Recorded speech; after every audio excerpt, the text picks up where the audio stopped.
여러분 반갑습니다. 한 달 전에 세속적 성경강과 성과 생명윤리라는 주제로 여러분과 함께 같이 내용을 나눴습니다. 오늘 그 두 번째 시간입니다. 그 첫 번째 시간에는 우리 마음의 생각과 어떤 가치관이 행동으로 표현됩니다. 그것처럼 우리 잘못된 성경관이 우리 사람들의 생각과 또 삶을 변화시키고 또 타락시키기도 합니다. 그거에 대해서 한번 알아봤습니다. 신학적 타락이 얼마나 우리의 삶에 크게 영향을 주는지. 네, 지난 시간에 이제 저희가 18세기 과학이 발달하고 또 계몽주의가 이렇게 발달하면서 인간의 이성을 과다하게 신봉하고 따라가는 이성 중심의 세계관이 이제 형성되게 됩니다. 그러면서 19세기 들어오면서 실존주의가 나타나면서 내 눈에 보이지 않는 것, 내 손에 집히지 않는 것은 아무것도 내가 인정할 수 없다 하는 그런 우리 물질주의, 유물론 그런 사조가 이제 나타나기 시작합니다. 그러면서 이제 성경까지 의심하면서 자유주의 신학이 대두됩니다. 특별히 이 독일에서는 칸트와 헤겔이 큰 역할을 했습니다. 헤겔 같은 경우는 특별히 이 영국에서 나온 진화론을 받아들여서 사회 진화론을 받아들입니다. 그러면서 이제 국가의 이념으로도 발전시키죠. 여러분 잘 아다시피 2차 세계대전을 익힌 독일이 우생학을 그 국가 이념을 삼습니다. 그래서 많은 사람들을 갖다가 인체 실험하고 또 안락사시키는 600만 명의 사람을 아우슈비츠 그 수용소에서 죽게 만듭니다. 또 이제 영국에서 보면 이제 멜소스주의라고 나오죠. 인구론은 너무나 잘 알려져 있죠. 이런 것들이 진화론과 유물론으로 발전하면서 또 막시즘이 나오게 됩니다. 결국 여기도 독일과 마찬가지 영국에도 우생학이 이제 출현하게 돼서 모든 생명윤리를 파괴하고 생명을 파괴합니다. 생명을 파괴하는 것이 무엇이 나쁘냐? 하나님의 형상으로 만들어진 사람을 하나님이 가장 소중하게 여기시고 기뻐하시는 그런 존재를 파괴하고 죽이기 때문에 우생학은 우리가 멀리해야 되고 우리가 대적해야 되는 것입니다. 그와 함께 미국 역시 마찬가지입니다. 청교도들이 신학을 찾아서 유럽에서 북미로 넘어갔죠. 그런데 신앙을 가져간 그 이후에 많은 사람들이 또 이제 이주해 옵니다. 그러면서 유럽의 잘못된 여러 가지 철학 사조라든지 거기다가 특별히 자유주의 신학을 이제 대거 유입되게 됩니다. 그와 함께 미국에서도 우생학이 발달하게 됩니다. 그러면서 많은 사람들이 비인류적인 행위를 이제 저지르게 됩니다. 이런 자유주의 신학의 특징으로는 무엇보다도 성경이 완전 무엇을 부인하게 되죠. 최근에는 뭐 유신진화론과 큐어신학 이런 것들이 다 같은 부류라고 보시면 되겠습니다. 자유주의 신학 지난주에 또 많은 우리 강사분들이 지적해 주셨는데 몇 가지를 한번 구분해 봤습니다. 첫 번째는 무엇보다도 성경의 권위를 약화시키는 문제가 있습니다. 두 번째로 예수 그리스도, 예수님의 신성을 약화시키거나 부인하죠. 세 번째는 성경의 모든 기적과 초자연적인 사건을 부정합니다. 네 번째로는 또 윤리적 상대주의를 주장합니다. 당연히 그러니까 절대성은 없다. 이런 얘기 나오니까 성경을 믿을 수가 없죠. 다섯 번째는 신학과 철학을 혼합시켜버립니다. 우리가 혼합된 신학이라고 그러죠. 아주 교묘하게 철학을 도입하면서 성경을 해석합니다. 또한 문학 해석 방법을 가지고 들어와서 우리 성경을 이제 해석하게 됩니다. 비평 신학이라고 그러죠. 여섯 번째는 이러다 보니까 구원관이 흐트러지는 거예요. 이러나 저러나 다 산에만 올라가면 된다 해가지고 종교다원지가 나오게 되어 있습니다. 이런 것들이 다 자유주의 신학의 문제점입니다. 여러분들이 아시다시피 몇 가지 중에서 한 가지가 좀 틀린 것이 있다 그러면 그것은 틀림없는 자유주의 신학이고 잘못된 신학이기 때문에 벗어나시는 게 좋습니다. 특별히 이게 성경관이 중요한 것이 뭐냐면 우리 가정을 무너뜨리고 기독교를 무너뜨리는 가장 핵심적인 것이 이런 성경관인데 성경에서 말하는 성에 대한 개념, 또 생명에 대한 개념, 결혼에 대한 개념, 가정에 대한 개념을 갖다가 다 분절시켜 버립니다. 바로 성혁명에 대한 의론을 통한 공격이라고 우리는 보고 있습니다. 성은 생명을 낳는 건데 생명을 낳지 않고도 성만 즐길 수 있다고 가르치고 있습니다. 세상은. 또한 결혼을 통해서 생명을 낳을 수 있는데 결혼하지 않고도 생명을 낳을 수 있다고 얘기합니다. 결혼하고 나서 남녀와의 그 남편과 부부 사이에만 이루어지는 성관계를 결혼하지 않고도 할 수 있다고 얘기하고 있습니다. 또한 가정도 한 남성과 여성이, 남편과 아내가 이 가정을 이루어야 되는데 왜 남편과 여성만 해야 되느냐? 남성, 여성도 가정을 이룰 수 있다고 주장하고 있습니다. 이렇게 신학적 타락이 가오는 선혁명의 결과들은 지난 시간에 살펴봤다시피 첫 번째로 이제 피임약의 무한정제 허용되기 시작합니다. 두 번째로 낙태가 허용되죠. 그리고 또 무책 이혼 사유가 허용되게 됩니다. 매 마음대로 이제 이혼하게 되는 거죠. 그러면서 동성혼을 허용하게 되고 거기다가 사람도 죽였는데 뭐 낙태까지 허용했는데 배합학계 같은 거는 뭐 너무 우습죠. 배합학계 연구도 허용하게 되고 그것도 지나서 지난 시간에 한번 같이 살펴봤지만 의사 조력 자살까지 허용합니다. 내가 이제 뭐 더 이상 살기 싫다. 그러니까 의사가 나를 편하게 죽게 해다오 하는 의사 조력 자살을 허용해달라고 주장합니다. 종국에 가서는 마약 중독까지 마약을 허용하는 것까지 허용이 됩니다. 이런 걸 바로 우리 생명윤리에서는 미끄러운 경사길이라고 표현합니다. 근데 미끄러운 경사길로 해가지고 생명만 파괴되면 모르겠는데 중간에 뭐 하나 들어오는 게 있습니다. 바로 차별금지법입니다. 이런 것들을 믿는 자들이나 안 믿는 자들이나 하나님께서는 우리에게 인간에게 양심을 주셨기 때문에 잘못된 것, 하나님이 소중히 생각하시는 이 생명을 죽이는 것 이런 것들을 파괴할 적에 그러면 안 된다고 얘기했을 적에 마음에 찔리게 돼 있습니다. 근데 이런 소리가 듣기 싫은 거죠. 그러다 보니까 저 입을 좀 막고 싶어 하면서 나오는 것이 차별금지법입니다. 자기의 무리에서 내쫓아버리고 또 법을 만들어서 벌을 주고 이런 것들이 차별금지법이 들어오게 되는 것입니다. 결국 가서는 가정이 파괴됩니다. 이 과정들을 갖다가 보면서 우리가 우리 성경을 해석하고 받아들이는 성경관이 너무나도 중요한 것을 깨닫게 되었습니다.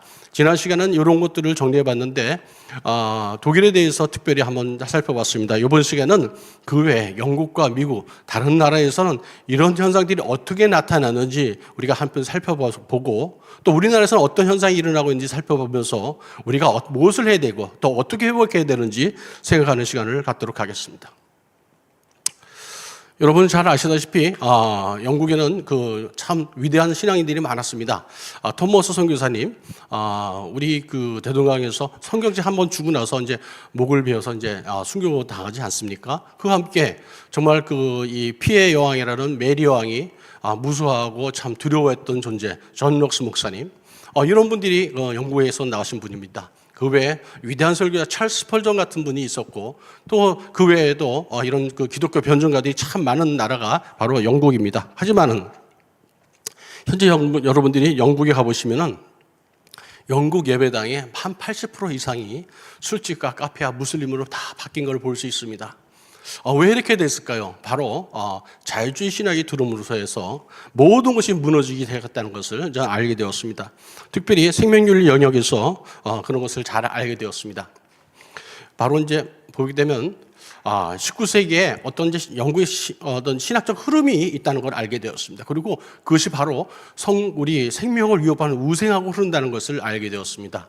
여러분 이제 산업혁명 잘 아시지 않습니까? 산업혁명이 일어나면서 어떤 부의 축적이 일어납니다. 그리고 부익부 빈익빈이 이제 현상이 일어납니다. 그래서 사회가 어떤 갈등 구조로 이제 변하게 되는데 이때 당시에 많은 사람들이 이것을 어떻게 이런 어려움을 극복하고자 이제 참 많은 노력을 했겠죠. 그런데 모든 인간들은 어떤 어려움이나 고통을 당했을 적에 선택하는 방법이 두 가지가 있습니다. 하나는 하나님을 찾는 방법이 있고 하나는 자기의 힘으로 해결하려는 방법이 있습니다.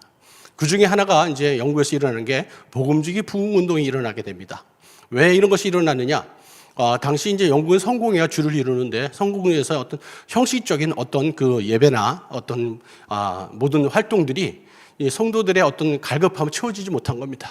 그러다 보니까 우리가 성경을 중심으로 살아야겠다 하면서 성경 중심의 어떤 생활과 또 영적 각성 이런 것들이 일어나게 됩니다. 그러면서 일어난 것이 잘 알려진 월버퍼스 개혁운동 같은 겁니다. 그래서 노예제를 폐지하고 빈민을 구제하고 교육을 개혁하고 이런 일이 많이 일어납니다. 하지만 그 외에 다른 선택을 한 사람들이 있습니다. 바로 자유주의 신학을 선택한 사람들이 있는데 이런 것들이 있다 보니까 자기 나름대로 철학을 유물론과 또 진화론을 또 받아들이게 됩니다. 그러다 보니까 자연적으로 우생학을 받아들이는 거예요. 그런데 특별히 이제 그 당시에 어떤 게 있었냐면 영국이 여러 그 당시 많은 그 식민지를 또 가지고 있었는데 남아프리카 그의 그 보호족속과하고 전쟁이 있었습니다. 그래서 유명한 보호전쟁이라고 그러는데, 당신이 전쟁을 나가서 전쟁을 하면 어떻게 됩니까? 많은 젊은이들이 죽지 않습니까? 그런데 전쟁에 나가다 보니까 어떤 사람이 나가느냐? 건강하고 또 체격 좋고 또 잘 배운 이런 사람들이 가서 전쟁에서 많이 죽게 되는 거예요. 그러면서 남아있는 사람들 보니까 어디가 이제 뭐 지능이 모자라다든지 뭐 육체적으로 좀 허약하다든지 이런 사람만 낳게 되니까 영국이 이러다가 망하겠다 이런 이제 생각을 하게 되는 겁니다. 그분들이 이제 그때 당시 사람들이 전쟁의 어떤 위험이나 뭐 이런 것들을 잘 파악하고 다른 방법을 취해야 되는데 그러면 우리가 우생학을 발전시켜야겠다 하는 이제 생각을 하게 되죠. 그러면서 이제는 자유주의 신학은 이제 어떻게 발전하냐면 기독교 사회주의를 발전하고 사회 참여를 통해서 우리가 구원을 이룰 수 있다 이런 식으로 변해가죠. 결국 이런 것들은 다 지나가면서 해방 신학으로까지 이제 발전하는 것을 우리가 알 수가 있습니다. 구체적으로 이제 이러한 그 신학적 타락이 성과 생명윤리에 어떤 피해를 주기 시작한 것은 20세기 들어서부터 이제 본격적으로 시작되고 있습니다. 어쩌면 이런 모든 것을 입법전쟁이라고 그러는데 그런 입법전쟁이 영국에서 일어나고 있었습니다. 미국에서 낙태를 허용한 게 1973년입니다. 그런데 그보다 더 5년이나 빠르게 영국에서 임신 24주까지 낙태를 허용합니다. 그리고 78년에는 이제 시험관을 하기를 선고합니다. 의학이 발전이 모든 것이 다 좋은 것은 아닙니다. 의학이 발전하더라도 윤리적으로 성경에 맞게 사용해야 유익하게 사용되는데 그러지 않게 되면은 시험관계가 이 대리모라는 이런 것으로 변해서 여성을 착취하고 인간의 생명을 주고 파는 이런 대리모로 발전하게 됩니다. 2001년에는 뭐 낙태까지 허용했으니까 배아 파괴 연구 물론 허용하게 되죠. 내가 주장하는 그것은 그렇습니다. 우리가 뭐 자녀 배아가 남아 있는데 이것을 뭐 그냥 죽이느니 그냥 파괴해가지고 어떻게 연구를 좀 해서 인류를 위해서 한번 의학을 발전시키자. 이런 것으로 이제 발전하게 됩니다. 우린 배아도 생명인데요.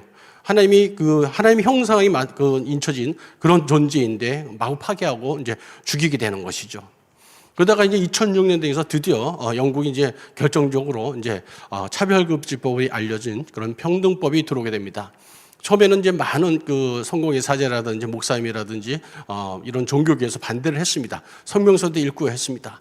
그때 이제 지금 영국에서 오신 분들의 얘기에 의하면 더 치열하게 피 흘리기까지 더 강력하게 싸워야 됐었다라고 말씀하고 있습니다.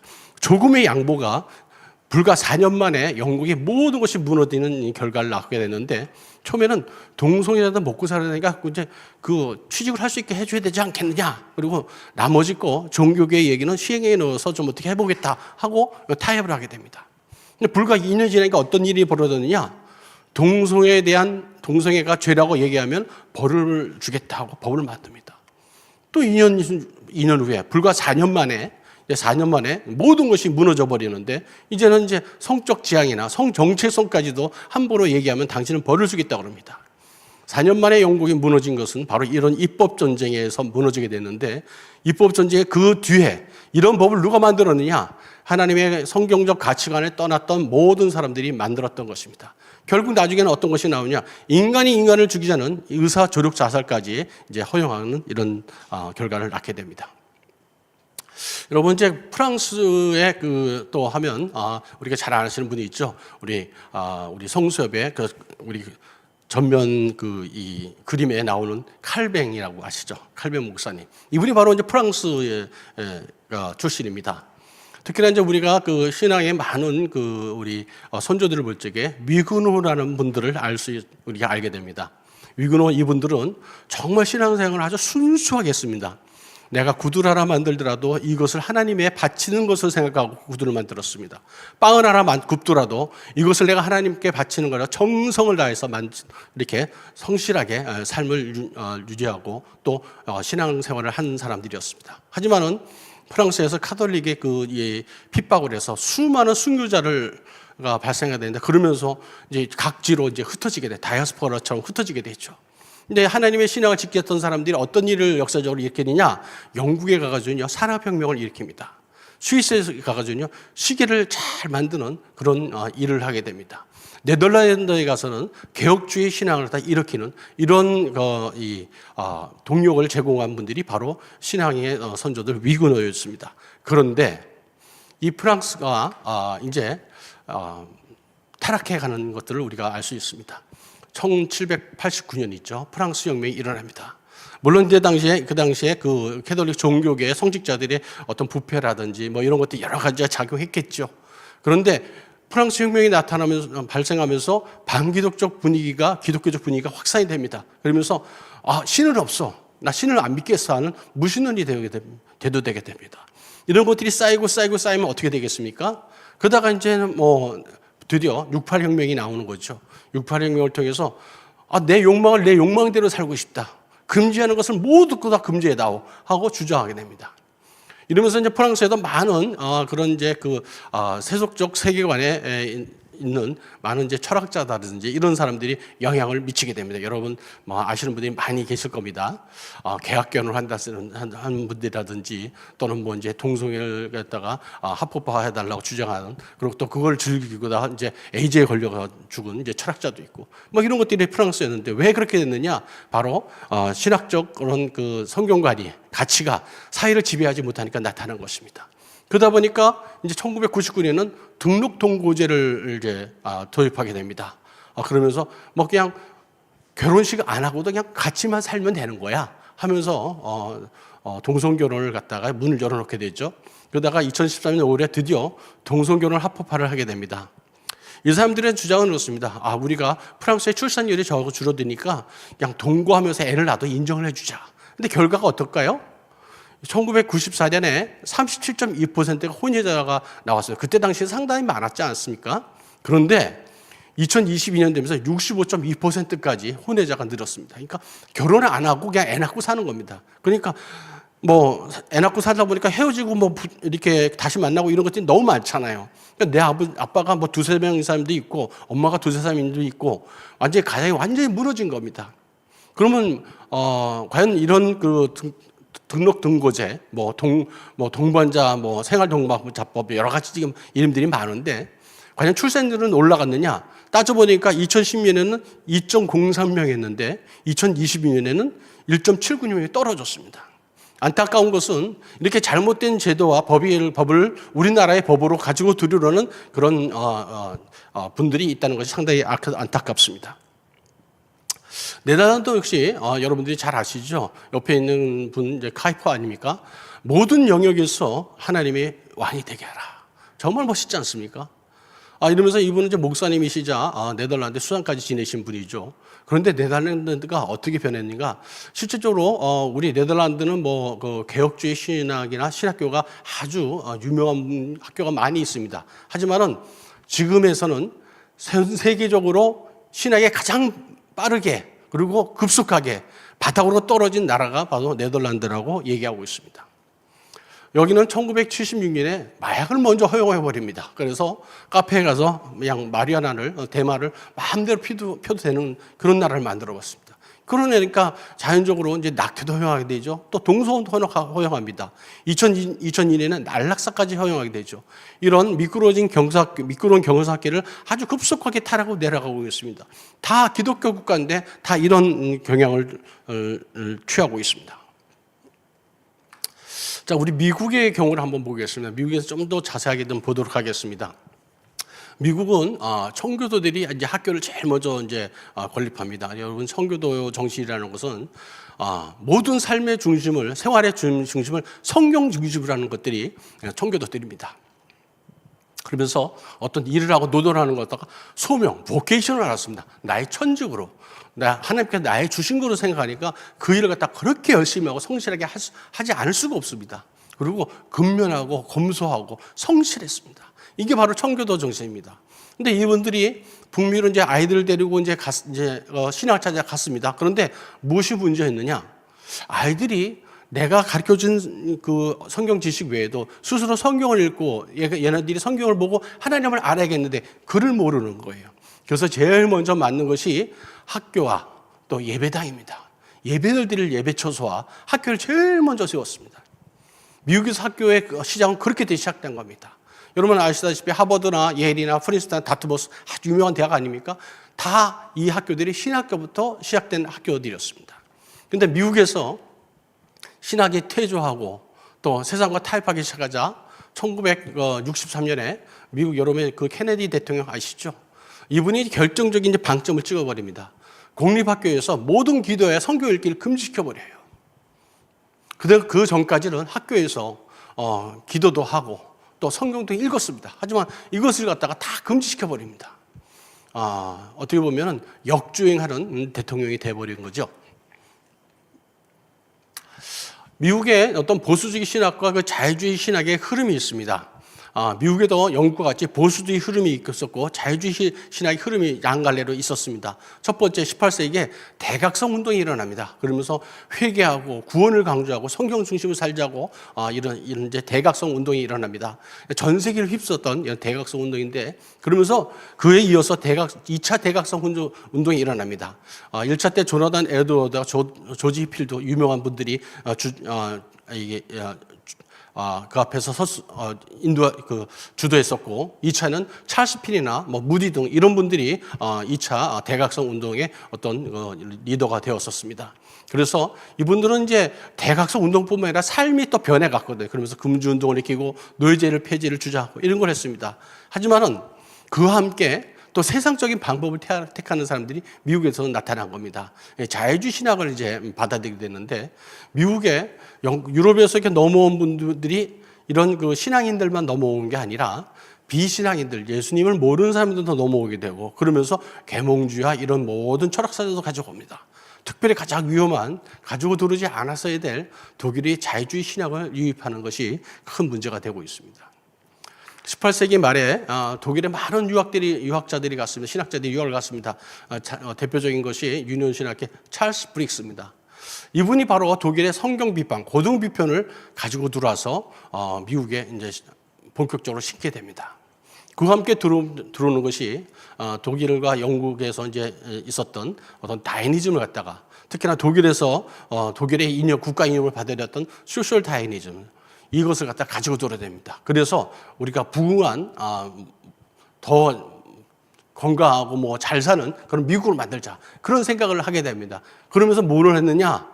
좋은 일을 했으면 모르겠는데 1907년에 정신병자라든지 백치라든지 강간을 갖다 거세해 버립니다. 그래서 1974년에 이제 폐지가 되는데 1974년이면 제가 한 초등학교 다닐 때 정도 됐어요. 그때서 이제 폐지가 됐어요. 그때까지 이런 일이 벌어졌다는 거죠. 그래서 16,000명이나 되는 사람을 불임시켜 버립니다. 그와 함께 이민도 걸러서 받았습니다. 그래서 앵글로색스 민족을 제외한 민족을 갖다가 아주 선별해서 받기 시작합니다. 지금은 이제 국제 결혼이나 이런 것들이 많이 하고 있지 않습니까? 하지만은 그때 당시에는 레이셜 인테그리티 액트라 해가지고 인종 인테그리티법, 인테그리티를 우리나라 말로 표현하기가 좀 그래서 저렇게 표현했는데 백인과 비백인과의 결혼을 금지시키는 법이 있었습니다. 이런 것들이 다 우생학에서 이제 나오는 겁니다. 실제로 우리 성경에서 보면은 각 나라 사람들과 다 결혼하고 그렇지 않습니까? 미국의 대표적인 그 신학교가 하나가 이제 프린스턴 신학교입니다. 앞서서 많은 강론을 통해서 여러분 너무나 잘 아실 겁니다. 프린스턴 신학교 우리나라에 초창기 때 많은 선교사님을 보내주셨고 또 그쪽에서 영향을 받고 교육을 받으신 분들이 저희들이 우리 대한민국의 신앙을 지키는데 기초를 놓으신 분들입니다. 그런데 이 프린스턴 신학교가 바로 타락하기 시작하는 겁니다. 그 장로교에 5가지 교리가 있습니다. 이것을 부인하는 겁니다. 바로 어번 선언서라고 그러는데 제일 중요한 성경의 무호성을 갖다가 이제 부인하게 됩니다. 두 번째, 예수 그리스도가 동용조의 마리아에 모여서 이 땅에 인간으로 태어났다는 것을 부인하게 됩니다. 세 번째, 예수 그리스도가 구속자라는 것 갖다가 부인하게 됩니다. 그 외에 예수 그리스도께서 부활하는 것도 부인을 해요. 그러니까 뭘 믿는 건지 모르겠어요, 이분들은. 다섯 번째는 그리스도의 모든 기적들도 다 부인하게 됩니다. 이때 이제 이것이 잘못됐다고 이제 딱 목소리를 낸 것이 우리 여러분 잘 아시는 메이천 목사님입니다. 이것은 틀렸습니다 하고 얘기하죠. 너무나 유명한 기독교와 자유주의라는 책을 씁니다. 또한 예수님의 동정녀 마리아 출생에 대해서 아주 강력한 이제 강론을 펼칩니다.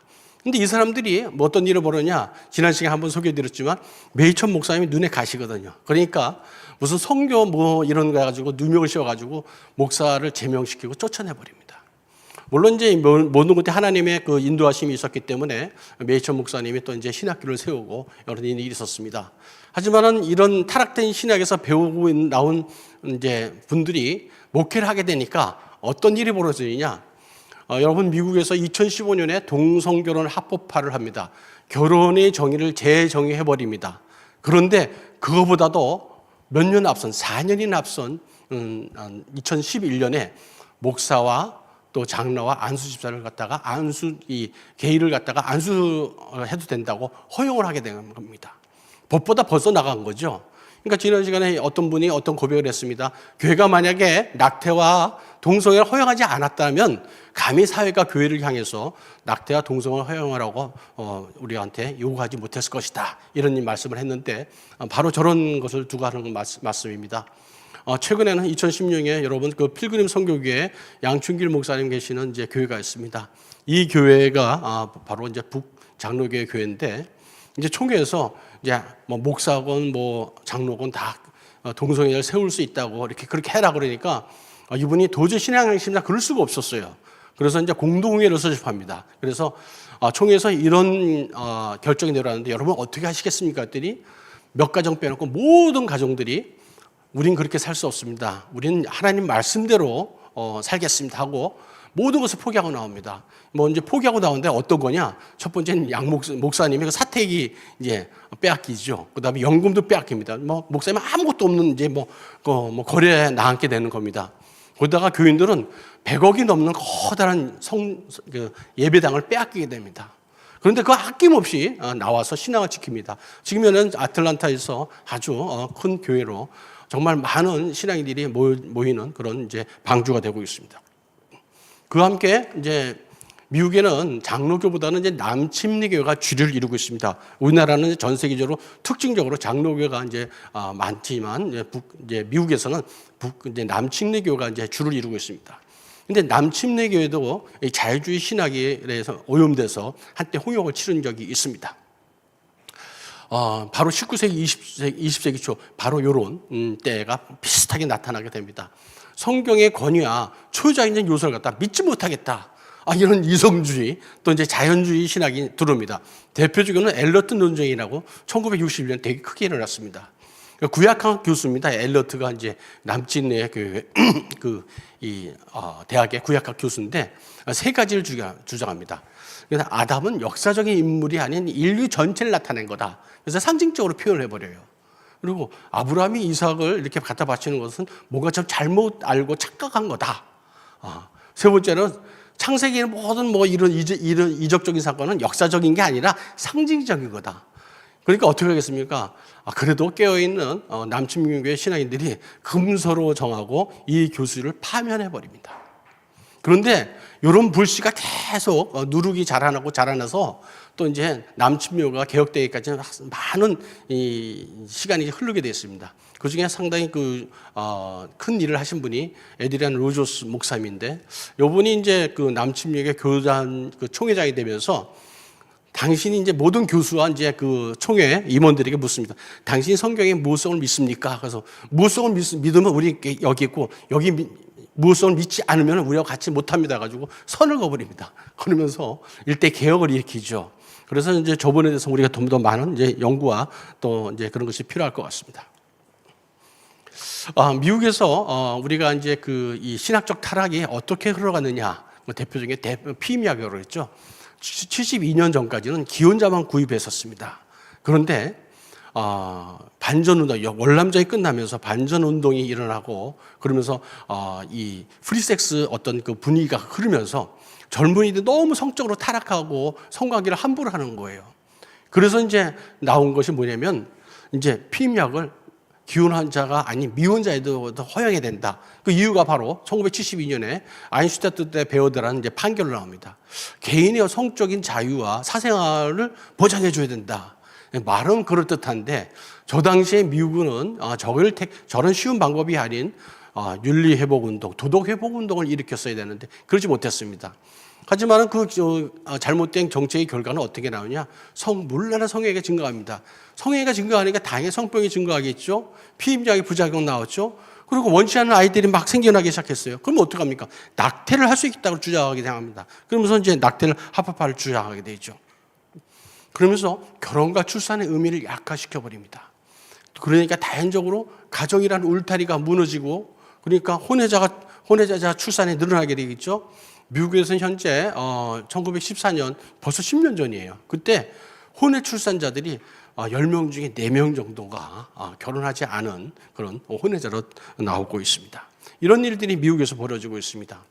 두 번째로 낙태에 대해서 또 이제 한번 생각해 봐야 됩니다. 하나님의 형상으로 만들어진 인간의 생명을 죽이자 하고 또 법을 허용하자, 참 이런 것들을 이제 주장하게 되는데 1900년대 초반까지만 낙태를 금지시켰습니다.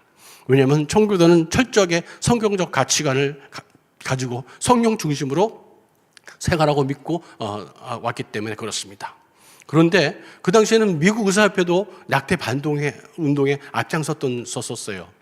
그런데 지금은 미국 의사협회가 좀 변질되어 있습니다. 충격적인 것은 지난 미국 의사협회 협회장이 게이였습니다. 게이. 참 끔찍하죠. 그래서 제가 그것도 참 놀랐는데, 이분들이 이제 이런 낙태를 주장하는 그 근본에는 또 우생학이라는 게 있었습니다. 가족계획협회라는 것이 있죠. 지금 이제, 거기에 지원되는 이제 그 지원금을 이제 많이 끊고 있는데, 마거릿 생어라는 사람이 우생학을 도입하면서 여성들의 피임을 할 수 있게 해달라고 주장을 합니다. 그러면서 이런 흐름이 지나다 보니까 이제 콜로라도에서는 어떤 일이 벌어지냐면, 이제 모든 의사들이 웬만하면 이제 그 낙태는 생명을 죽이는 것 때문에 낙태를 하지 않습니다.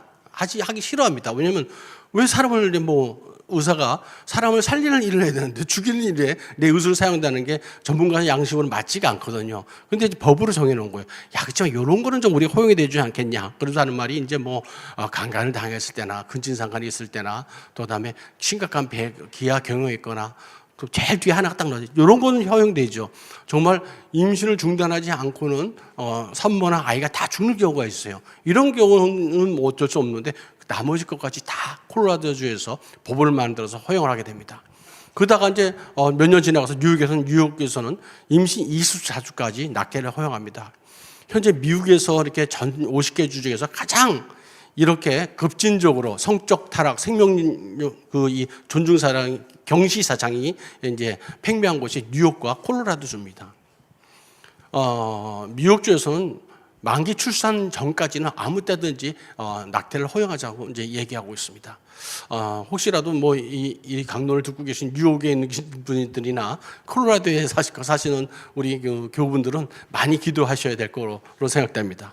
그러면서 낙태용을 본격적으로 허용한 게 이제 73년 로데웨이드 판결이 나옵니다. 그래서 임신을 1분기, 2분기, 3분기 이렇게 3개나 나왔을 적에 그 2분기까지는 그냥 마음껏 아무 이유 없이 이제 그냥 낙태를 허용하자 이런 거죠. 그 기준은 이제 의학적으로 2분기 이후에 태어났을 때는 이제 아이가 살 수 있는데 그 전에는 의학적 기술에 의해서 가지고 아이를 살릴 수가 없었거든요. 그 기준을 이제 한 것이 이제 로데웨이드 판결입니다. 요 특히나 로데웨이드 판결은요, 참 이게 저희들이 참 가슴 아픈 그 뒤에 이면에 나쁜 어떤 공작이나 이런 분들의 활동이 있었다는 걸 이제 우리가 한번 알기 위해서 이제 소개합니다. 로데웨이드라서 로는 이제 우리 개똥이, 홍길동 이런 식으로 이제 어떤 가명인데 가명. 실은 이 로는 이제 어떤 여성을 갖다가 이렇게 나타내는 거죠. 바로 이제 로만 맥곱이라는 여성인데 이 여성이 이제 10대 때 이미 2명의 아이를 가지고 있었어요. 그런데 이분이 좀 생활이 이렇게 건강하지 못하셨었나 봐요. 그래가지고 또 아이를 가졌어요. 또 아이를 가져가지고 이제 의사 선생님한테 가가지고 내 낙태를 좀 해주십시오. 했더니 의사 선생님이 벌쩍 뛰면서 이거 당신은 의학적으로 전혀 문제도 없고 건강한 사람인데 내가 왜 아이를 낙태를 합니까? 못하겠습니다. 했더니 이제 시비가 붙어가지고 이제 결국 이제 법정까지 가게 됩니다. 근데 문제는 뭐냐면 그 당시에 아주 급진적인 그 페미니스트, 여기 파란 옷 입은 여성이 이제 여성 변호사인데 이분이 달라붙습니다. 그러면서 하는 얘기가 네가 강간을 당했다고 주장해라. 그것도 3명한테. 그러면서 주장을 합니다. 그러면서 이 법을 통과시켜버려요. 그래서 그 이후에 39년 동안 6,300만 명의 아이들이 죽어가게 됩니다. 근데 그 가운데 또 30년이 지난 73년이 지난 2003년에 어떤 일이 있었냐? 노마 맥거비 이분이 이제 자기가 이제 고백을 합니다. 실은 내가 3명의 남자에게 이런 그 강간을 당했다는 건 거짓말이었다. 그건 그 변호사가 나하고 같이 입을 맞춘 거였다. 그러니까 이 법률을 없애달라 그러는데 뭐 그렇게 되지 않은 것 같습니다. 그래서 계속 유지가 되고 있습니다. 이 판결은. 그러다가 이제 요게 2022년 dobs 판결이 되면서 이제 무너지게 되죠. 근데 왜 이런 일이 나왔느냐? 근데 저는 또 생명윤리학 이런 걸 갖다 그 이면에 어떤 그 사조나 어떤 흐름을 또 연구하게 되죠. 그랬더니 놀라운 사실을 하나 또 발견했습니다. 저 당시에 남침례교회 총회장이 로데웨이드 판결이 난 걸 환영하는 성명서를 냈다는 걸 제가 발견했습니다. 어떻게 목사님이 낙태를 사람을 죽이는 거, 하나님의 형상을 파괴하고 죽이라는 그런 결정을 갖다가 환영하는 이렇게 성명서를 낼 수 있을까? 신학적으로 정말 타락했구나, 이때가. 이런 걸 알게 됐습니다. 아니, 목사님이 그렇게 총회장이 얘기하니까 그 소속에는 많은, 뭐 대다수는 아니겠죠. 많은 목사님들이 예배 시간에 얘기합니다. 그럼 설교를 듣고 있던 의사나 변호사나 정치인이, 목사님이 저렇게 해석하시니까 저기 맞는 거겠네? 하면서 그냥 아무 거김없이 이렇게 넘어갈 법을 만드는 겁니다. 바로, 이런 그 로드헤드 판결 이면에는 이런 미국의 전체의 미국의 정신이라고 그럴까요? 이런 걸 갖다가 이게 이끌고 가고 있던 남침례교회의 타락이 있었다는 것을 저는 알게 되었습니다. 그 외에 또 뭐가 있냐면 여러분 이혼인 유책 사유 이혼과 무책 사유 이혼이 있습니다. 우리나라 같아서는 아직까지 유책 사유 이혼이 주로 판결을 나죠. 그래서 뭐 남편이나 아내가 누구 한쪽에 바람을 펴가지고 뭐 이렇게 이 가정이 파괴돼서 이혼하게 됐다. 그러면 뭐 바람을 핀 사람이 책임이 더 많으니까 그분에게 불리한 어떤 재산 분할이나 이런 것들이 내려지게 됩니다. 그런데 무책 사유 이혼은 그것도 아니고 그냥 내가 바람을 폈더라도 뭐 난 딴 여자가 좋아. 그렇기 때문에 우리 와이프하고는 살기가 싫어. 그럼 이혼해. 그럼 그걸로 끝나는 거예요. 그러면 예전 유책 사유의 경우에는 이렇게 책임을 소재를 따지지만 이건 책임 소재를 따지지 않습니다. 그냥 이혼을 허용하는 거예요. 이러니까 어떻게 되냐? 가정이 마구마구 파괴되는 거예요. 전 시간에 말씀드렸지만 이 가정을 보호하는 울타리는 아빠, 엄마의 성윤리입니다. 성윤리를 갖다 지탱할 수 있는 건 바로 성경적 가치관입니다. 신앙이 그것을 가장 튼튼하게 지켜줍니다. 이것이 무너지니까 가정을 보호해 줄 수 있는 울타리가 무너지니까 아이들은 누구한테 보호를 받지 못하게 돼 있어요. 그러면서 이 편모 이런 가정들이 폭증하게 되는 겁니다.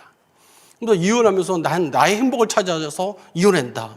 지지고 볶고 싸우니 내가 이혼해서 애들 잘 키우겠다. 그건 거짓말이에요. 왜냐? 이혼이라는 것은 부모의 짐을 아이한테 떠맡기는 거랑 마찬가지다. 던져버리는 겁니다. 아이한테 그 무거운 짐을 아이한테 던져버리는 거예요. 아이들은 아빠 엄마가 이혼했으니까 어쩔 수 없다고 생각할지 모르겠지만 전혀 그렇지 않습니다. 아이들은 아빠의 눈치도 봐야 되고 엄마의 눈치도 봐야 됩니다. 제가 2달 전에 충격적인 어떤 이 얘기를 들었어요. 프랑스에 캐나다에 살고 있는 우리 지인 우리 크리스찬 지인분인데 같이 얘기를 나누다가 자기 동네에 참 이해할 수 없는 그런 가정이 있다는 거예요. 무슨 가정입니까? 했더니 한 가정이 이혼을 했는데 그 옆집에 남편이 다른 여자와 같이 이렇게 가정을 이루고 살고 있고 부인이 또 같은 라인에 그 옆에 집에 또 다른 그 남자와 같이 결혼해서 살고 있다는 거예요. 그래서 어떻게 그런 일이 있을 수 있어요? 서로 이렇게 불편하지 않을까요? 그랬더니 주말마다 아이들이 왔다 갔다 하기 편하기 위해서 그렇게 했다는 거예요. 그러니까 너무나도 끔찍한 일이 지금 현재 일어나고 있는 것을 제가 듣고 참 안타까웠습니다. 이 미국에서는 또 동성애 헌화가 2015년에 허용이 되잖아요. 근데 그 전에 미국에서도 이 전통적인 가정을 유지하고 지키려는 어떤 법률도 있었습니다. 그래서 그게 바로 여러분들 앞에서 결혼보호법이라는 것인데, 그래서 결혼은 한 남자 여자가 결혼해가지고 지키는 것이다. 이렇게 해가지고 법으로 딱 정해놨어요. 그런데 이것을 오거펠드 호지스 판결이라고 2015년에 아니다 이렇게 판결을 내버립니다.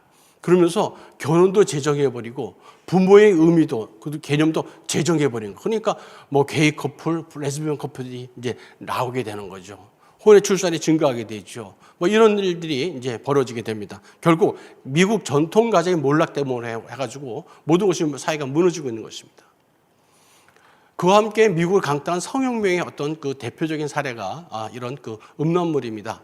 1953년에 휴 해프너라는 사람이 있습니다. 이 사람이 플레이보이라는 그런 그 음란물을 갖다가 포르노진을 만듭니다.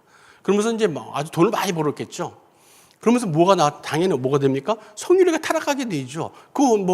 그런 걸 보고 나서 뭔가 이게 자극을 받게 되고 행동을 옮기게 되고 그러니까 그런 성적인 그런 문란함이 극에 달하게 됩니다. 결국 누가 제일 피를 보느냐? 여성이 상품화되는 이제 사회 풍조를 일으키게 됩니다. 그와 함께 1960년대 말씀드렸다시피 이제 월남전을 갖다가 이제 반전 운동이 일어나죠. 그러면서 한 얘기가 구원은 그럴 듯해요. 이렇게 make love, not war. 그러면 사랑하자. 우리 서로 사랑하자. 이게 서로 하자 이게 아니라 그냥 우리 같이 그냥 몸을 섞자. 이게 make love입니다. 그러면서 막 그냥 물러내지니까 미국에서 바로 저때 이제 피임약을 허용하게 되는 겁니다. 그래서 또 이제 우리 그 과학이 발달하게 되죠. 인터넷이 이제 발달하기 얼마 안 됩니다. 그러면서 어떤 것이 있느냐? 여러분 이제 뭐 카톡으로 뭐 이제 성구 서로 주고받고 기도 제목도 주고받고 참 이렇게 유익하게 사용이 되게 하기도 하지만은 인터넷 보급되면서 이런 음란물들이 너무너무 많이 보급되고 있는 거예요. 이것이 현재 가장 큰 문제 중에 하나입니다. 내가 아무리 기도하고 우리 아이들을 못 보게 하려고 지나가다가 음란한 것을 애들 눈을 가리고 이렇게 다니더라도 그걸 막을 수가 없는 게 그냥 핸드폰만 키면 그냥 텔레비만 키면 저런 게 나오게 되니까 이것이 이제 문제가 되고 있습니다. 이런 혁명을 이제 주장하는 사람들이 우리 아이들을 어떻게 이렇게 조직적으로 성애하고 있는가 이것을 갖다가 우리 글로벌 성혁명을 지은 저자가 이렇게 한 8가지로 잘 설명해 놨습니다. 첫 번째는 위험하고 음란한 내용을 강의하는 자신을 갖다가 전문가라고 얘기해요. 우리 다 내가 전문가야 그러면 쏠깃하잖아요. 근데 전문가 아니에요. 특별히 우리나라에서 성교육하는 분들 이렇게 많은데 뭐 의사의 입장에서 이렇게 보면 저거를 왜 저렇게 하지? 저건 아닌데 하기가 너무 많은데 자기는 자기가 전문가라고 얘기하는 거예요. 그러니까 너무 우습죠. 그리고 청소를 어떻게 유혹하냐면 꼭 뭐 성경에서 우리 옛날에 그 압살롬이 그렇지 않습니까? 야, 나한테 와. 내가 다 너 이기게 해줄게. 막 이렇게 합니다. 그거 똑같은 거예요. 부모들은 아이들이 잘못될까봐 야, 뭐 하지 마라, 뭐 해라 하면서 아주 간섭을 많이 합니다. 그러니까 아이들이 좀 귀찮잖아요. 그랬더니 야, 너희들은 부모보다는 나한테 와. 내가 너희들의 친구가 되어줄게. 내가 좋은 거 줄게. 너 편하게 해줄게. 그러니까 쏠깃하죠. 아이들 그래 유혹합니다. 그것뿐만 아니라 이 청소년 용어를 사용합니다. 여러분 요새 뭐 청소년들 하는 용어 다 아십니까? 저도 잘 모릅니다. 그런데 뭐 듣다 보면 그건 그런 뜻이어서 깜짝깜짝 놀 때가 많은데 또 특히나 청소년들이 뭘 잘 모르니까 만화 잡았죠. 만화에다가 이런 거 갖다가 집어넣는 거예요. 동성애를 집어넣고 성적 타락, 음란한 내용을 다 넣어놓습니다. 그러니까 애들은 그거 보고 그냥 그게 가치관이 형성되는 겁니다. 그래서 또 뭐라고 말하냐면 무절제는 성형이야 이런 거다. 그건 정상이야. 정상이야. 그러면서 남들은 또 다 하는데 뭐 괜찮아 이렇게 얘기합니다. 그러면서 정통적인 가정과 결혼에 대해서는 일체 얘기를 안 합니다. 그리고 또 하는 얘기가 가정 똑같아.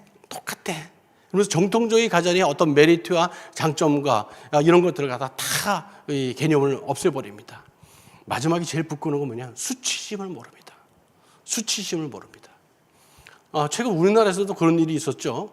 여성들이 자기가 탈코세 딴다 가지고 웃더리를 다 벗고 가슴을 다 드러내고 거리에 서 있었어요. 가지고 깜짝 놀래. 저게 뭔가 수치심이 없어져 거예요. 내가 부끄러운 게 뭔지를 모르게 만들어 버리는 거예요. 아이들의 어떤 그 감정적인 양심의 스트레스들을 다 낮춰버리는 거죠. 이런 성애화 방법을 가지고 들어오고 있습니다. 우리나라가 가장 조심해야 될 게 뭐냐면 바로 유엔입니다. 유엔이라서 저 어릴 때 봐도 10월 24일이 유엔 창설대회라 가지고 공휴일이었어요. 그거 얼마나 좋습니까? 10월달에 아주 노는 날에 그냥 뭐 한글날에 개천절에 뭐 그냥 뭐 하여튼 최고 좋은 날이 10월달이었습니다.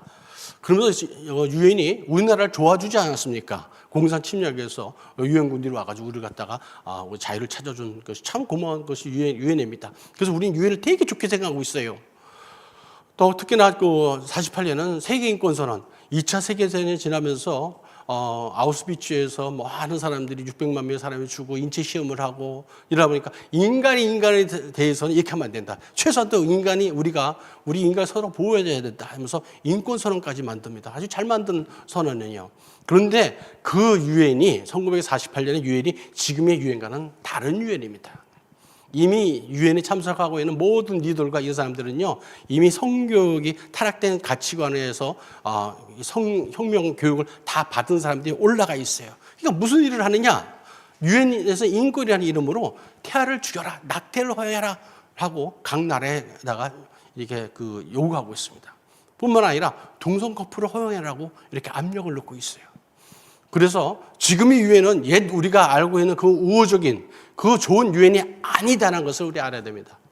요전에 어떤 그 모임에서 같이 회의하는 도중에 고명하신 이 교수님이 유엔의 결정 우리가 잘 따라가야 됩니다. 뭐 이런 얘기를 하셔서 제가 교수님이 생각하신 옛날 유엔과 지금 유엔은 전혀 다른 유엔인데 어떤 유엔을 말씀하시고 그런 말씀하십니까? 이제 말씀을 드린 적이 있는데 여러분들 요걸 우리가 잘 아셔야 됩니다. 유엔 하면 다 좋은 게 아닙니다. 특별히 유엔은 우리나라의 신앙을 갖다가 위협하고 있는 많은 요청을 하고 있습니다. 여러분 성혁명인데 성혁명 얘기했는데 과연 성혁명이 어떤 일을 벌이고 있는지 정리된 것이 있습니다. 이것은 우리 제가 아는 한 분이 이것을 다 정리하면서 챗GPT에 이거 넣어봤나 봐요. 그랬더니 이렇게 너무 정리가 잘 돼 있는 거예요. 첫 번째, 자유로운 성은 인간을 해방시킨다고 그러죠. 그런데 어떤 결과를 낳았느냐? 성적 방종과 성병, 원치 않는 임신, 심리적 상처를 증가시켰다 하고 딱 이렇게 너무나도 명확하지 않습니까? 잘 정리했더라고요. 두 번째로, 성해방은 억압에서 벗어나는 길이다. 정말 억압에서 벗어났을까요? 그렇지 않다는 거죠. 성적 자유를 추구한 결과 더 많은 성적 중독, 그 다음에 성산업, 그리고 성착취에 노출되어 버렸어요. 새로운 억압에 우리가 끌려가고 있는 겁니다. 세 번째는 성은 개인이 자유이기 때문에 규제할 필요가 없다. 정말 그럴까요? 그렇지 않습니다. 성산업이 증가하면서 인신매매나 포르노 중독이나 성범죄가 증가하게 됐습니다. 이런 현상을 나타내야 돼요. 또 결혼은 억압제는 되기 때문에 성은 자유적으로 즐길 수 있다. 이런 얘기를 합니다. 과연 그게 맞을까요? 결혼을 요리 감수하고 가정이 해체되고 혼외자의 증가를 해가지고 사회적으로 정말 불안해지는 겁니다. 아이들은 아빠와 엄마의 그 성격과 인성을 담고 자라나게 돼 있어요. 그런데 그걸 제일 어려서부터 요건 하지 마, 요건 해야 돼, 이런 건 부끄러운 일이야, 이걸 가르쳐줄 사람이 없으니까 사회가 혼란해지는 겁니다. 당연히 그렇게 된 거예요. 그래서 여러 가지 피임 교제, 콘돔이 있으니까 상관없다, 안전하다 얘기하죠. 그렇지 않습니다. 피임을 하지만 성병은 창궐하게 되어 있습니다. 이런 것들을 갖다 이제 결과적으로 나오죠. 예전에 이제 우리 응급 피임약이라는 게 있었습니다. 그래서 요새 사후 피임약이라고 표현해가지고 약국에 가면 이제 팔게 되는데 이런 것들을 갖다가 이제 영국에서 막 풀어놓은 거예요. 이제 보건실을 가면 이제 딸아이가 이제 여학생이 학교 중학교만 돼도 보건실에 가가지고 나 응급 피임약을 좀 주세요. 사후 피임약을 주세요. 내 관계를 가졌는데 임신할 것 같아요. 그럼 막 주는 거예요. 영국에 실제적으로 있었던 일입니다. 근데 그렇게 됐을 적에 어떤 일이 벌어졌느냐? 영국 청소년, 중학생들의 성병이 이렇게 급속하게 늘어납니다. 이렇게 늘어나는 것도 아니고 이렇게 늘어납니다. 이렇게. 실제적으로 이런 것들을 우리가 보고 있는 것입니다. 그리고 포르노는 무해한 오락이다. 그렇지 않죠. 여러분들이 정적인 성관계 가정을 유지하기 어렵게 만들어냅니다. 정신을 타락시켜 버립니다. 여성이 성적 자유는 여성의 해방이다. 정말 그렇게 될까요? 오히려 여성을 상품화시키고 인신매매 착취가 일어나게 됩니다. 또 성소유자 자유는 차별을 없애게 하는 겁니다. 정말 그럴까요? 그렇지 않았습니다. 정책성의 혼란만 일으키게 되고 우울과 자살률을 증가시켜 버립니다. 우리가 성적 자기 결정권은 중요하다는 이런 얘기를 많이 하죠. 참 과연 그렇습니까? 그렇지 않습니다. 성에 대한 무관심한 태도를 많이 이야기하고 사회적 도덕적 해이가 심화되게 됐습니다. 성교육을 통해서 임신과 성병을 막을 수 있다? 그렇지 않습니다. 도리어 흉내내기 때문에 조기 성해야 되고 이런 성적 다양성이 더 많이 나오는 것이죠. 작년에 제가 이제 어떤 그 초등학교 교사 선생님한테 들은 얘기입니다. 그 여학생이 여자 중학생인데 여자 중학생 그 중학생이 담배 피다 걸린 거예요. 그래서 참 중학생이 그 여중생이 담배 피는 것도 참 이렇게 마음 아픈 일인데, 근데 문제는 뭐냐면 담배와 함께 콘돔이 발견된 거예요. 그래서 학교 가면 발칵 뒤집어졌죠. 그런데 학교에서 담배는 처벌이 가능한데 콘돔을 처벌 못하는 거예요. 그래서 우리 상식으로 뭐 그런 일, 콘돔, 중학생이 여중생이 콘돔을 갖고 다녀? 이런 망측한, 이렇게 생각할 수 있잖아요. 근데 이미 학교 성교육에서 너희들이 콘돔을 가지고 자기 성적 자기결정권이 있으니까 콘돔을 가지고 다녀도 된다, 교육을 받았던 거예요. 애가 그렇게 얘기하니까 뭐 처벌할 뭐가 없는 거예요. 이게 우리나라의 현실입니다. 결국 이런 것들이 다 거짓말이라는 거예요. 성혁명이 주장하는 모든 것이 거짓말입니다. 뭐 이런 것들이 나오니까 이제 뭐 배아 파괴 이런 것을 당연히 허용하게 되잖아요. 미국에는 크게 이제 생명 존중하는 그런 그룹이 있고 또 이제 생명을 파괴하는 그룹인데 주로 이제 공화당과 민주당이 왔다 갔다 하는 것 같아요. 그래서 공화당이 질 거라면 배아 파괴 연구의 자금을 좀 줄입니다. 그리고 민주당이 올라서면 또 그것도 지원하고, 또 주마다 좀 다르긴 한데 이제 그 주를 미국에서 어떻게 정했냐면 수정된 2주까지를 정해놨습니다. 그래서 생명윤리는 첫 수정부터 2주, 마지막 죽음을 앞둔 2주, 이때를 가장 크리티컬한 윤리적 문제가 많이 발생되는 시기로 보고 있습니다. 그와 함께 이제 의사 조력 자살을 이제 나오죠. 이제 뭐 나의 고통을 위해서 죽게 만들어줘. 의사, 네가 날 죽게 해줘. 뭐 이런 얘기죠. 미국에서는 처음에 이제 존엄사법이라고 또 Death with Dignity Act라고 이제 해가지고 이제 1997년에 오레곤주에서 나옵니다. 이게 뭐냐면 환자에게 독약을 줘서 이제 스스로 먹게 해가지고 의사는 처방하면 이제 환자가 주워 먹는 거죠. 그리고 죽는 거예요. 그런데 여기서 이제 디그니티가 존엄이라는 뜻이잖아요. 우리나라 이제 이게 참 언어 전쟁인데 존엄사법이 어떤 건지도 모르고 존엄사법 우리 들어야 된다, 우리 존엄하게 죽어야 된다. 아니 독약 먹고 죽는 게 존엄사법이라는데 엉뚱하게 우리나라는 그걸 오해하고 있어가지고 저도 많은 이제 기고문이나 이런 걸 강연을 통해서 저거 잘못된 겁니다. 존엄사법은 그게 아닙니다 얘기하는데도 계속 그냥 존엄사 이렇게 쓰고 있어요. 근데 여러분 분명히 아셔야 됩니다. 존엄사법은 의사 조력 자살을 얘기하는 겁니다. 근데 처음엔 일본처럼 처음에 보는 거죠. 고기도학을 먹게 죽였잖아요. 두 번째는 굶겨 죽인 겁니다. 그냥 밥을 안 주고요. 이게 이제 조력조사법 PS라고 그러죠. 이것이 이제 이루어집니다.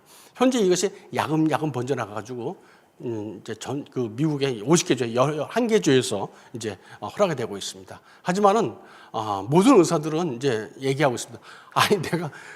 나는 치료자, 힐러다, 힐러. 여러분 아시죠? 힐러. 치료자지. 킬러, 살인자가 아니야. 내가 왜 나한테 그런 처방을 하라고 그래? 해가지고 강력하게 이제 반대하고 있습니다. 이분이 이제 그런 일을 저지른 거죠. 잭 키보키안이라고. 저 사람은 이제 원래 임상 의사도 아니고 병리 의사인데 옆에 이제 머시트로이라는 저런 이제 약을 이제 기구를 만들어가지고 이제 130명이나 죽였어요. 근데 이제 여러분 의학의 발달이 윤리적으로 잘 써야 된다는 건데 마취약의 이제 발달이 있으면서 이제 마취라면 이제 우리 통증이나 이거 잘 모르잖아요. 그러니까 그 당시에 독약을 넣어서 죽으면 편해 죽지 않겠냐, 이런 생각을 가지고 이제 저 사람이 이제 그런 짓을 합니다. 근데 여러분 주의해야 될 게, 제가 이제 그 몇 년 전에 이제 비행기를 타고 가다가 이제 비행기 타면 이제 영화들 많이 보여주잖아요. 그런데 거기서 이제 알카포네인가 저거 누굽니까 이 대부에 나온 사람인데 알파치노 주연한 이제 영화를 봤어요. 근데 제목이 You don't know Jack. You don't know Jack 이런 얘기가 싸우는데 알파치노 나오니까 재밌어서 딱 봤어요. 그랬더니 뭐냐면 잭 키보키안을 주인공으로 만든 조력조름사를 미화하는 영화였어요. 근데 그거 보는 순간 끝까지 보고 나서 저도 이렇게 마음이 싹 이렇게 쏠리는 듯한 그런 생각이 들더라고요. 그래서 이 영상을 통한 이게 문화 전쟁 상당히 위험한 것들이 많이 있습니다. 그와 함께 종국에 가면 차별금지법까지 가게 되면 그 다음에 뭐가 온다? 마약이 옵니다. 마약 중독 현상이 이제 전 세계적으로 있는데 이게 얼마나 심각하냐면요. 미국은 지금 현재 이 옛날에 중국이 그 영국과 함께 마편 전쟁을 했었잖아요. 지금 미국은 무엇보다 가장 큰 전쟁이 마약 전쟁이다, 마약 전쟁. 그래서 현재 2000년 5월부터 2021년 4월까지 한 1년 동안 약물 과다 복용자, 쉽게 말해서 마약을 많이 먹고 죽어서 한 10만 명 정도 되는데 그 중에서 80% 이상이 펜타닐이라는 약입니다. 펜타닐. 이게 옛날에 마약이 좀 비싸는데 펜타닐 엄청 싼가 봐요. 여러분 이제 펜타닐 하면 이제 뭐 여러분 보시면 이제 뭐 좀비처럼 이렇게 고개 숙이고 있는 장면들 많이 봤을 거예요. 근데 그 문제는 뭐냐면 10대부터 49세 가장 생상 연령층에 있는 사람들의 사망 원인 제일 1위가 바로 마약이라는 겁니다. 마약. 이 마약 펜타닐이 얼마나 이 강력하냐면요. 우리 몰핀이라는 마약이 있습니다. 거의 100배 정도 됩니다. 그러니까 이건 김만 이렇게 많이 쐬도 그냥 죽는 거예요. 근데 그걸 갖다 한 번 하게 되니까 그냥 중독이 돼버리는 거죠. 실제 미국에서는요, 이 마약을 갖다가 어떻게 이제 막아보려고, 마약 확산을 막아보려고 쓰는 게 1년에 54조입니다. 54조. 2025년 우리나라 그 전체 예산이 700조가 좀 안 되거든요. 그 중에 50조라고 하면 어느 정도 됩니까? 한 7, 8% 되죠. 우리나라 국방비보다 훨씬 많은 그런 비용을 미국에서 마약을 막기 위해서 이렇게 쓰고 있습니다. 이것이 이제 바로 모든 것이 신앙을 저버렸을 때 이제 나타나는 현상입니다. 과연 그럼 우리나라는 어떤가? 우리나라도 한번 살펴봐야 되지 않겠습니까? 여러분 저 포스터 많이 보셨죠? 저 초등학교, 중학교 때 많이 그렸습니다. 뭐 아들, 딸 구별 말고 둘만 나 잘 기르자 해가지고 이게 막 포스터 많이 그렸었어요. 그리고 뭐 셋 부끄럽다, 하나만 나 잘 기르자. 뭐 저게 모두 우리나라 사람들은 저게 애국인 줄 알았어요. 애 그렇게 덜 낳는 사람이 애국하는 사람이고 현명한 사람, 지식인 줄 알았어요. 집단 세뇌 돼버린 겁니다. 마귀 사탄이 우리가 순간적으로 아이고 내가 이럴 때 있잖아요. 여러분 살아가면서 아이고 내가 이 마귀 사탄의 기도가 좀 이제 부족했나, 이게 마귀 사탄이 금세 속아버렸구나. 이 마귀 시험이었네. 깨달을 때가 가끔 있어요. 그런데 이게 몇십 년 동안 쫙 보면요, 이게 마귀 이게 시험인지 뭔지도 모르고 그냥 넘어가는 수가 많아요. 집단 세뇌 당하는 거예요. 우리나라가 바로 집단 세뇌 당했습니다. 바로 이 산화제라는 것 때문에. 그래서 1960년대까지만 해도 출생률이 6.16명이었어요. 실제로 그랬거든요. 저희 어머니 형제가 10형제이거든요. 뭐 짱짱하죠? 저희 아버지 형제는 그거 딱 절반, 5형제. 그러니까 어마어마하죠. 가지고 뭐 옛날에는 무슨 뭐 잔치한다 그러면 야, 다 오지 말고 대표 선수 2명씩만 와라 그랬어요. 잘 데가 없어가지고. 그래가지고 뭐 그 정도 애를 많이 낳았었습니다. 그런데 어느 순간부터 이렇게 축축 줄어드는 거예요. 그러면서 70년대 와서는 4.53명. 이때만 해도 좀 있었어요. 그리고 그러다가 점점 하다가 1990년대 1.57명. 보통 2.1명 밑으로 오면 이거 위험하다 이제 그러거든요. 저출산국은 이제 떨어지는 겁니다. 작년에 0.75명까지 떨어졌어요. 영국의 이제 그 인류학자가 이제 이런 예언을 했습니다. 대한민국의 가장 위험한 위험 요소는 저출산이다. 북한의 핵이나 미사일도 아니다. 저대로 놔두면 좀 망할 것 같다, 저 나라. 뭐 이런 얘기를 하는 거예요. 그래가지고 그분이 또 연구한 것 중에서 가장 이 중요한 저출산의 가치가 뭐냐? 종교라는 거예요, 종교. 종교가 확실히 서 있는 그 나라에서는요, 출산율이 이렇게 떨어지지 않다는 것을 발견했습니다. 결국 뭐냐면 우리가 기독교 가치관을 잘 가지고 있으면은 생육하고 번성하는 축복을 누릴 수 있다는 겁니다. 그뿐만 아니라 어떤 일이 벌어졌냐? 애만 덜 낳느냐? 그게 아니죠. 이제 그 성적인 타락 현상이 일어납니다. 2015년에 어떤 판결이 있냐? 간통죄 헌법 이제 간첩자가 위헌이라는 판결이 났어요. 내 마음대로 뭐 마음만 맞으면 이제 성관계를 가져도 이 벌을 줄 수가 없는 이 형사법이 없어진 거예요. 그러니까 이제 가정이 급속도로 무너지죠. 급속도로 무너지죠. 제가 이제 가끔 이렇게 뭐 유튜브나 이렇게 보면 이제 가끔씩 뜨는 게 있어요. 그래서 불륜의 현장 그러면 또 이제 혹시나 한 번씩 보거든요. 그러면 야, 심각하네. 저렇게 만든 게 저런 겁니다. 법으로 완전히 그 테두리를 울타리를 완전히 무너뜨려 보는 거죠. 그러니까 어떤 일이 벌어집니까? 불과 4년 후에 낙태죄 형법 269조와 270조 1항을 이 헌법 불합치라고 낙태를 갖다 허용하라고 저렇게 헌법재판에서 이제 판결을 내버립니다. 안타까운 일이죠. 4년 만에 이런 일이 일어났어요. 그러더니 그 1년 후에 어떤 일이 벌어지냐? 뭐 착한 뭐 법을 연구하는 변호사는 모임에서 의사 조력사사를 도입해야 될 거다. 이런 얘기를 하는 거예요. 그 지난 회기 때 이미 여기 이제 입법이 됐다가 이제 폐기됐는데 요번에 다시 또 이걸 가지고 들어왔어요. 가지고 의사조력 자살. 아니 왜 이걸 갖다가 저출산 가장 우리나라에서 세계에서 제일 저출산국에다가 자살률이 제일 많은 나라에서 저걸 도입해서 사람을 죽이자고 이런 법을 만들자고 하는 것이 나옵니다.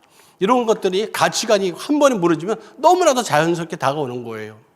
여러분 지금 나중에 가서 저는 그 논쟁하는 거 보세요. 그러면 뭐 죽어야지, 허용해야지. 이게 훨씬 더 맞습니다.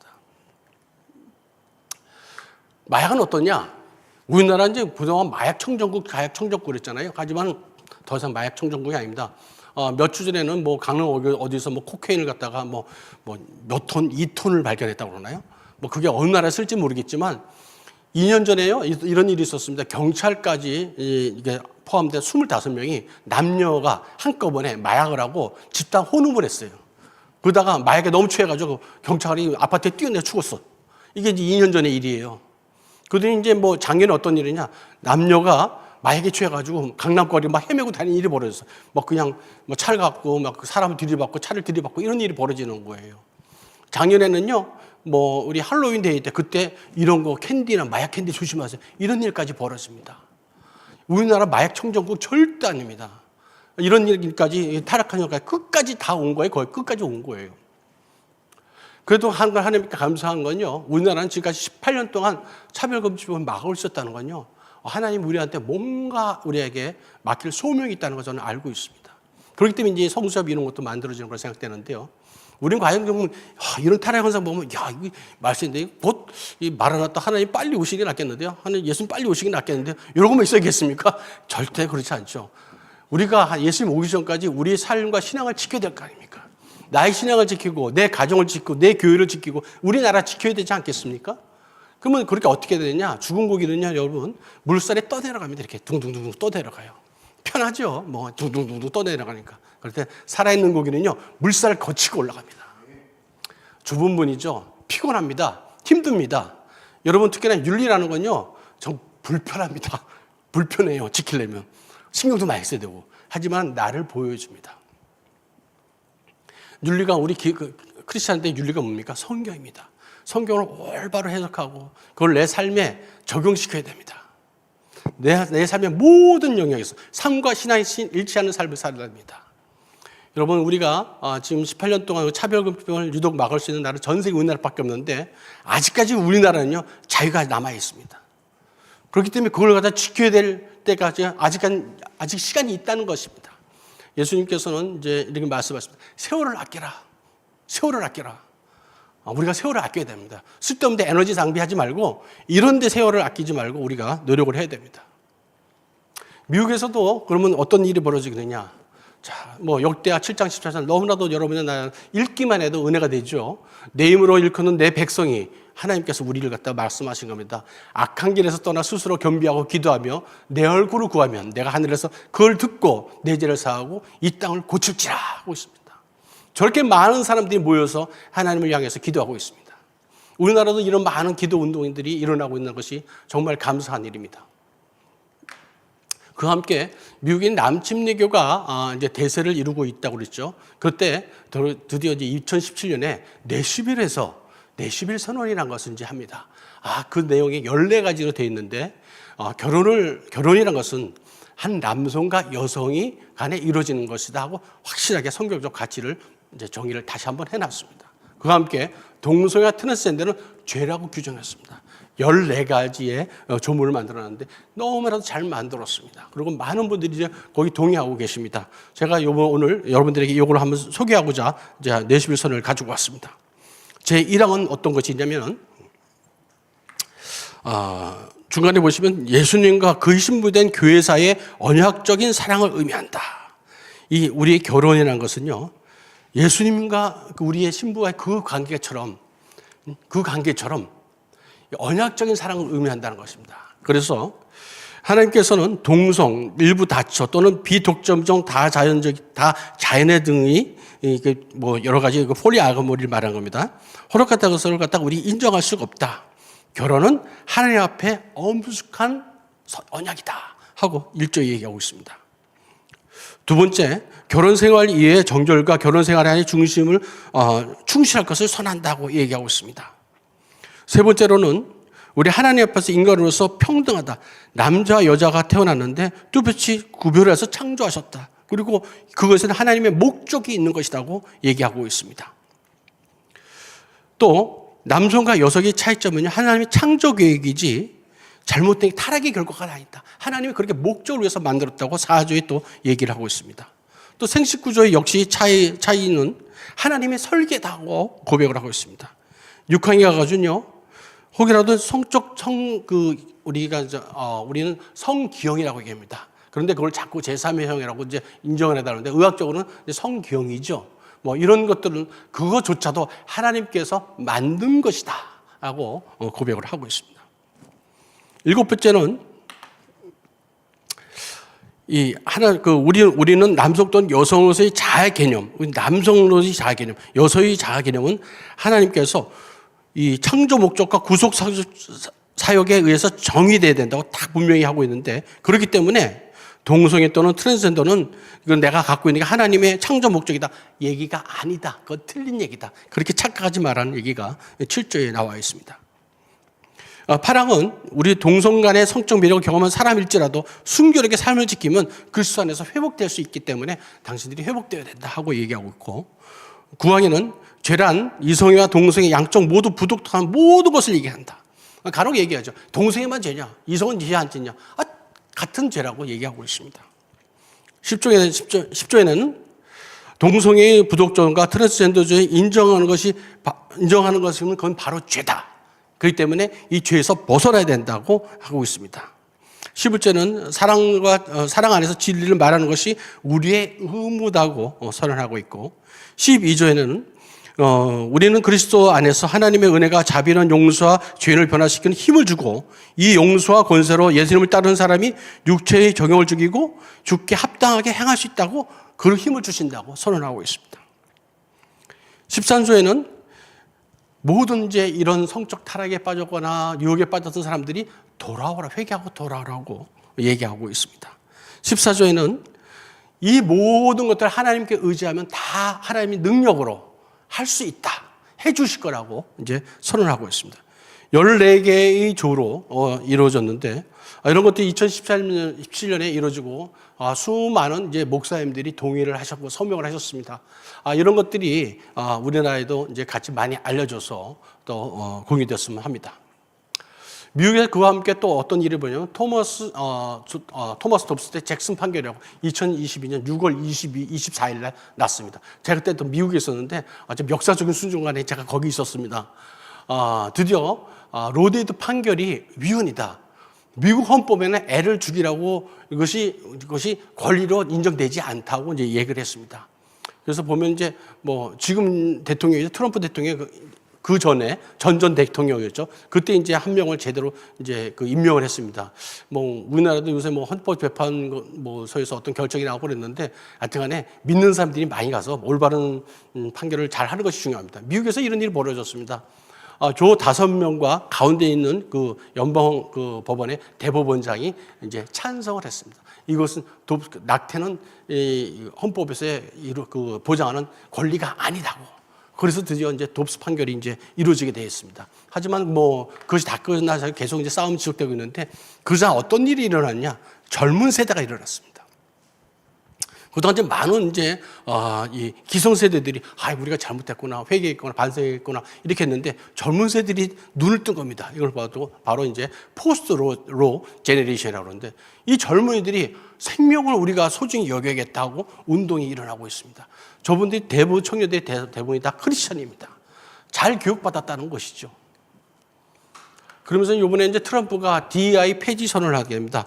자, 이런 것들이 어쩌면 이거 차별금지법의 모든 영역에서 어떤 영향을 발휘하는데, DEI가 우리에게 들어오면 참 좋겠다는 생각을 해봤어요. DEI는 뭐냐면 Diversity, Equality, Inclusion 3가지 약자죠. 그런데 이것을 폐지하는 정책을 함으로 해서 이번 트럼프가 들어오면서 급진적이고 낭비적인 정부의 DEI 프로그램을 특혜를 폐지해버렸습니다. 이 사람들이 소수자니까 나 돈을 많이 줘야 돼, 용역을 많이 줘야 되면서 엄청난 예산을 따가왔습니다. 그런데 그걸 폐지시켜버렸죠. 그리고 인종과 젠더를 공동생활과 사생활의 모든 측면에서 사회공학적으로 주입시키려 하는 모든 시도들, 각 교육 분야라든지 뭐 영화 문화부라든지 모든 방송 모든 분야에 있어서 이런 DEI 정책을 하지 못하도록 했습니다. 그랬더니 불과 얼마 안 됐는데 어떤 일이 벌어졌는지 아십니까? 바로 3월 달에 지난달에 이런 뉴스를 제가 접했습니다.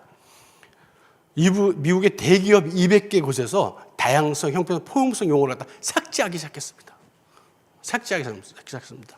요새 가끔 이제 유튜브 같은 데서 제가 올린 그 영상이 뭐 이렇게 잘리고 뭐 그런 것들이 뭐 갑자기 없어지고 그런 일이 없어서 뭐 경고 이렇게 뜨는데 뭐 그런 것도 곧 없어지지 않을까 생각이 좀 듭니다. 자, 그러면 이제 우리가 두 번에 걸쳐서 잘못된 이 세계관이 우리 성을 타락시키고 생명윤리를 타락시키고 결국 나의 신앙과 나의 가정과 교회를 무너뜨리고 나라를 무너뜨리는 이런 현상을 발견했습니다. 그럼 우리가 어떻게 해야 되느냐? 믿는 자가 해야 될 일이 있습니다. 미국에서는 뭐 이제 뭐 믿는 자들이 뭐 정치가 되면 DEI 정책도 나오고 여러 가지 나오겠죠. 하지만 우리가 이 삶의 현장에서 이룰 수 있는 일들이 있습니다. 첫 번째는 여기 이제 가브리엘 커비가 정리한 것인데 제가 너무 이제 동의가 돼서 가지고 왔습니다. 첫 번째는 가족 중심 문화로 바꿔야겠습니다. 너무 모든 것이 성으로 해석되는 이 문화를 가족 중심 문화로 바꾸는 게 첫 번째입니다. 두 번째로 우리가 이제 내슈빌 선언에서도 선언했듯이 결혼은 한 남자와 한 여자에서 이루어지는 것이라고 우리가 못 바꿔야 됩니다. 세 번째로 우리 아이들은 생물학적인 엄마와 아빠를 가질 권리가 있다고 우리가 얘기해야 되겠습니다. 네 번째는 이런 음란한 포괄적 성경을 통해서 우리 아동과 우리 자녀들이 조기성화에 대해 가지고 성적으로만 민감하고 성을 밝히고 그런 아이들로 자라는 것을 막아줘야 됩니다. 네 번째는 아까 이제 그 인터넷 발전으로 해가지고 이런 일, 뭐 여러 가지 음란물이 많이 퍼진다고 그랬잖아요. 바로 포르노 확산을 위해서 국내죠, 전 세계적으로 캠페인이 이루어지고 우리가 같이 힘을 모아야 될 때라고 생각됩니다. 여섯 번째는 우리가 잉태된 그 순간부터 하나님의 형상으로 만들어진 그 순간부터 주중하여 자연적으로 자연산 그 순간까지 생명권이 보호되겠다. 이게 왜냐? 하나님의 형상이기 때문에 그렇습니다. 자, 이럴 때 일어서야 될 분들이 바로 크리스찬 전문가들입니다. 크리스찬만 갖고는 모자랍니다. 전문가 갖고서도 안 됩니다. 윤리 하나만 갖고서도 안 됩니다. 간혹 보면은 성경적 세계관이 없이 윤리와 전문 지식만 갖고 있는 분들이 있어요. 이런 분들은 틀림없이 모든 사람에게 피해를 주게 되어 있습니다. 또 성경적 세계만 갖고 있고 전문 지식이나 윤리가 없다. 그럼 날카로운 검이 없어요. 뭘 논리적으로 반박할 수가 없어요. 그렇기 때문에 제일 중요한 성경적 가치관, 세계관 이것을 탄탄해야 됩니다. 그러기 위해서는 성경을 바라야 됩니다. 왜곡된 성경관을 가지고 있어서는 안 되죠. 성경 말씀이 하나님께서 주신 무한 말씀을 인정하고 그 말씀대로 받아들여야 되는 겁니다. 그 토대 위에 전문 지식과 윤리를 가지고 세상과 싸워 나가야 됩니다. 현재 그래도 감사한 것은 우리나라에 많은 전문가 그룹들이 일어나고 있습니다. 이 법률 분야에, 의학 분야에, 각 분야에 나타나고 있습니다. 저 같은 경우도 이제 이런 이 생명윤리나 성윤리를 연구하고 또 이런 활동을 하면서 깨닫게 된 게 그 원인이 바로 생각의 행동으로 온 것처럼 모든 사조가, 시대의 사조가 이 사회의 어떤 현상을 갖다가 나타낸다고 알았는데 그 근본 원인이 바로 우리 신학의 타락이라는 것을 알게 되었던 것입니다. 의학이나 이런 모든 분야, 생명윤리 분야에서 이런 것처럼 교육 분야에서 틀림없이 그런 현상이 발생되고 있다는 것을 어떤 교육 전문가는 아실 겁니다. 문화 분야에서 이런 타락 현상이 어떤 현상이 어떤 것을 나타내고 있는지 아시는 분들이 계실 겁니다. 그분들이 이루셔야 됩니다. 그래서 그분들이 각 전문 영역에서 목소리를 내셔야 됩니다. 그런 의미에서 저희 그 성수협은 이런 그 운동이 일어난 것 상당히 정말 감사하게 생각하고 저 역시도 이런 자리에 설 수 있도록 된 것이 하나님의 은혜이고 하나님의 어떤 부르심이 아닌가 하고 감사하고 있습니다. 마지막으로 여러분과 함께 기도 제목을 나누고 마칠까 합니다. 첫 번째, 신학교가 문제입니다. 여러분은 지난 전 시간에 한번 말씀드렸지만 성을 무기로 갖고 있는 이 마귀의 새끼 제일 먼저 공격하는 사람들이 목사님과 신학교입니다. 신학교가 잘못되면 계속 불량품이 나오게 되는 거예요. 그래서 신학교가 이 성경이 권위를 회복해서 바른 복음을 정해서 올바른 목회자를 이게 양성해야 그 목사님이 옳은 설교를 듣고 이 튼튼한 성도들이 자라나게 양육되게 되어 있습니다. 그래서 첫 번째, 신학교가 성경적 권위를 회복하고 복음 위에 바로 서지기를 기도해 주시기 바랍니다. 두 번째로, 이 창조론을 안 가르치고 진화론 학교에서 가르치니까 이걸 피하기 위해서 대안학교를 많이 찾아가고 있습니다. 그런데 이제는 그럴 게 아니라 학교 내 창조론을 공교육교에 넣어달라고 우리가 주장하고 기도해야겠습니다. 세 번째는 성혁명선의 정체를 갖다가 우리가 이 모든 사람에게 저번 때 좀 전에 제가 이제 성혁명 세력의 거짓말이라는 거 표를 이렇게 한번 보여드렸는데 그것처럼 많은 사람이 좀 알려졌으면 좋겠습니다. 그리고 모든 나라에서 이 젠더 이해로기가 무너졌으면 좋겠고, 또 우리나라가 18년 동안 차별급제고 잘 막고 왔는데 우리 말씀의 힘으로 이것을 잘 이겨내고 막아내기를 원합니다. 그와 함께 각 영역에서 사법부와 입법부, 행정부에서 우리 크리스찬 전문가들이 빛을 발하도록 그런 영역에서 영향력을, 선한 영향을 발휘하기를 바랍니다. 무엇보다도 여러분들이 자녀에게 좋은 신앙의 모델이 되시기 바랍니다. 참 힘든 것이 뭐냐면, 제가 이제 이런 연구를 쭉 하다 보니까 이 나쁜 그 이론이나 철학을 이렇게 주장한 사람들이 아버지가 다 목사님들이 많더라고요. 이게 참 이게 안타까운 거예요. 또 신학교 갔던 분들이 많고, 뭔가 잘못된 거잖아요. 이 삶과 신앙과 삶이 뭔가 좀 괴리가 있었던 거 아니겠습니까? 그래서 어떻게 하든지 우리 자녀들에게 우리의 신앙의 롤모델이 되기 위해서 우리 삶과 신앙이 일치하는 삶을 살아야 됐다고 생각합니다. 기도하고 마치겠습니다. 하나님 아버지 감사합니다. 저에게 복음을 주셔서 주님의 말씀을, 하나님이 내게 주신 말씀으로 믿고 한 글자 한 글자를 우리 마음속에 새기고 믿고 따라가고 순종합니다. 말씀과 우리의 신앙과 삶이 일치되게 하여 주시옵소서. 많은 마귀 무리들이 현혹된 언어 전쟁으로, 또 입법 전쟁으로, 여러 가지 성혁명의 세력의 운동으로, 그런 활동으로 우리의 삶을 공격하고 있습니다. 우리 신앙을 위협하고 있습니다. 우리 자녀와 우리 가정과 교회를 위협하고 있습니다. 하나님, 이럴 때 하나님 세월을 아껴서 하나님 저희 깨워서 바른 목소리 내게 하여 주시고 이 어둠의 세력들을 빛으로 물리치게 하여 주시옵소서. 하나님, 이 말세에 하나님의 소명받는 자로서 좁은 길을 가고 어려움을 있더라도 기쁘고 하나님 감사한 마음으로 기쁘게 이 길을 갈 수 있도록 인도하여 주시고, 또한 이런 운동이 전 세계에 또 많은 열방에 퍼지게 하여 주셔서 많은 믿는 자들이 하나님 바른 목소리를 낼 수 있고 우리 그들의 신앙을 지켜서 하나님께 칭찬받는 일이 되도록 하나님 축복하여 주시옵소서. 예수님 이름으로 기도합니다. 아멘. 감사합니다.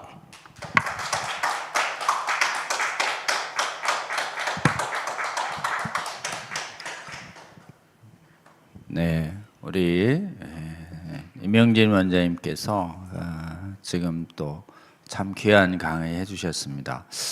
이 생명윤리와 성윤리를 의사인 전문성을 가지고 얼마나 심각하게 지금 서구와 우리나라에 들어와서 성과 또 생명과 가정을 심각하게 파괴하고 있는지를 이렇게 잘 설명을 해 주셨고, 또 그 배후에 지금 잘못된 그 윤리운동과 세계관운동이 있고 특히 신학에 문제가 있다는 점까지 아주 잘 말씀해 주셨습니다.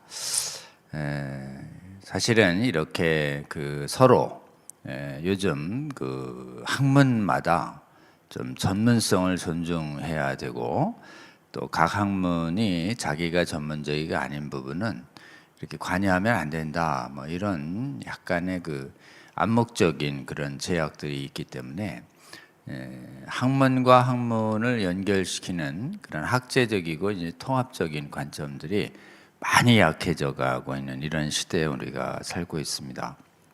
그런데 우리 임영진 원장님께서 또 의사이신데다가 또 윤리운동도 또 생명윤리운동도 하시면서 또 개인적으로 그 어려운 또 신학과 또 역사도 이렇게 잘 공부하셔서 우리에게 굉장히 좋은 통찰력을 잘 제공해 주시는 귀한 강의를 해 주셨습니다.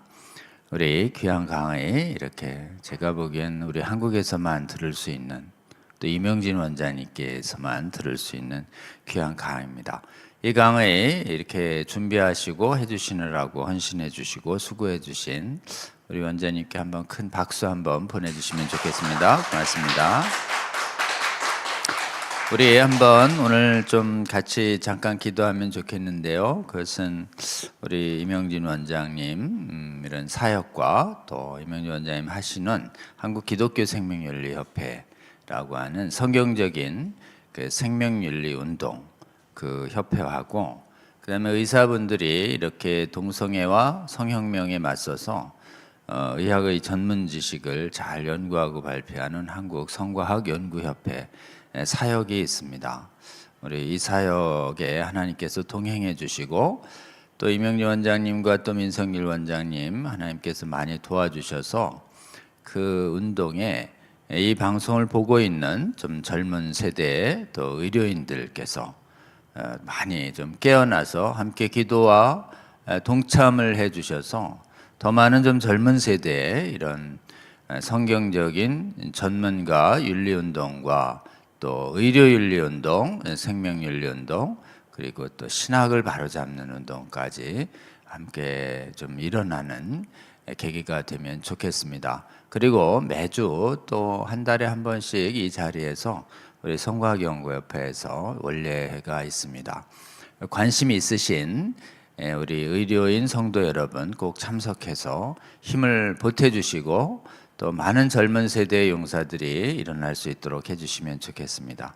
지금 이명진 원장님 개인적인 사역과 그다음에 한국기독교생명윤리협회와 한국성과학연구협회 그리고 차세대에 우리 의료 전문가들이 많이 일어나고 또 하나님 이 나라의 신학교를 잘 지켜주셔서 지금 비성경적인 생명과 성윤리를 정당화하는 거짓 신학이 우리 한 나라의 신학교에 자리 잡지 못하고 또 해외 신학교에서 물러갈 수 있도록, 자 우리 주여 한번 부르고 잠깐 통성기도하고 제가 마무리 기도하는 시간 갖겠습니다. 주여 한번 부르고 기도합니다. 주여 아버지 오늘 이명진 원장님의 강의를 통해서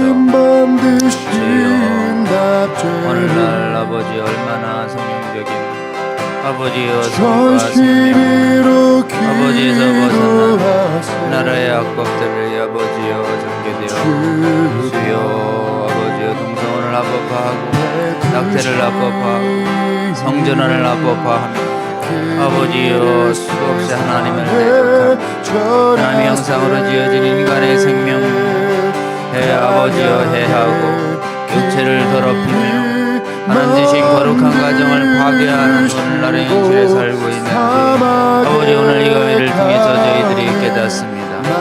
주여 사회가 이렇게 어둡고 부패해지도록 아버지의 빛과 소금을 하라는 사명을 받은 아버지여 주의 성도들이 주의 주님께서 주신 성경의 진리를 가지고 믿음의 선한 싸움을 아버지 하지 않은 잘못이 있음도 저희들이 보게 됩니다. 주여 지난 수백여 년 아버지 이렇게 사회가 어두워지고 부패해지도록 아버지여 무엇보다도 교회 목회자들을 양성하는 신학교에서 성경 믿음이 떠나간 것이 그 원인이었음을 보게 되는 것을 보게 됩니다. 주여 유럽과 미국에서 신학교에서 하나님 성경 믿는 믿음에서 떠난 그 결과 사회가 점점 어두워지고 부패해지고 있음을 저희들이 또한 봅니다. 주여 저희들의 믿음의 선배들이 성경 믿는 믿음에서 벗어나는 거짓된 신학이 있을 때 주여 성령의 진리로 그 싸우는 믿음의 전쟁을 하지 않았습니다.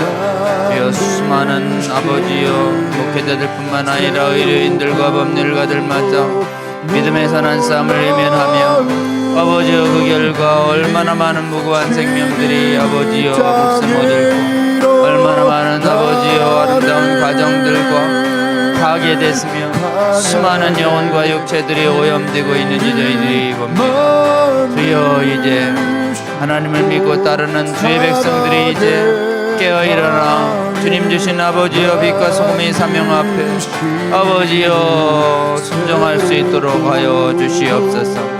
성경 믿는 믿음으로 돌아가게 하여 주시고 신학교의 회복을 위한 믿음의 선한 싸움을 시작하게 하여 주시고 각각의 아버지여 이사법률가들과 교육 전문가들과 문화 종사하는 사람들 복국에 부르신 영역에서 아버지의 믿음의 선한 싸움을 하라는 주의 음성을 들을 수 있게 하여 주시고 이 강의가 널리 전파되게 하여 주시고 주여 아버지여 이거에 앞장서 싸우신 우리 명진 원장님과 기독교 생명윤리협회와 성과학연구협회 축복하여 주시고 더욱더 함께하는 사람들을 붙여주시고 그들이 아버지여 젊은 세대들이 더욱더 합류해서 하나님의 한국교회에서 한국 안에서 하나님 전세계 교회를 회복시키는 귀한 믿음의 용사들이 더 많이 세워질 수 있도록 주여 함께하여 주시고 아버지 이 강의를 통해 잠자있는 아버지여 수많은 성도들이 깨어나게 하여 주시고 믿음의 용사로 세워지도록 주님 이 강의를 아버지여 사용하여 주시옵소서.